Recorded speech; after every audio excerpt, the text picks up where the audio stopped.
بسم اللہ الرحمن الرحیم۔ سوال یہ ہے کہ کوئی شخص پوچھ رہے ہیں کہ ان کے عزیز کی جو ہے وہ ایک قبر ہے جو بارش کی وجہ سے بیٹھ گئی ہے، اس میں گڑھا ہو گیا ہے اور تقریباً 10 سالوں سے دفنائے ہوئے ہو گئے ہیں، تو آیا اس کی قبر کی کھدائی کر کے اسے دوبارہ درست کریں یا ویسے ہی اس کو جو ہے وہ درست کر دیں بغیر کھدائی کریں؟ تو اس حوالے سے جواب یہ ہے کہ قبر کو جو ہے وہ صرف شرعی عذر کی وجہ سے کھولا جا سکتا ہے، اس کے علاوہ اسے کھولنا جائز نہیں ہے۔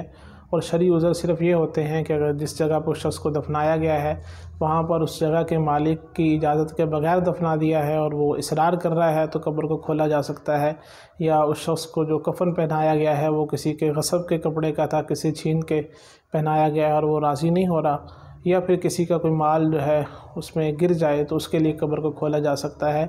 دیگر کسی کی وجہ سے قبر کو نہیں کھولا جا سکتا۔ لہٰذا ایسی صورت میں جب قبر بیٹھی ہے تو اس کو اوپر ہی مٹی ڈال کے اس کو درست کر دیا جائے، اسے کھولا نہ جائے۔ واللہ اعلم بالصواب۔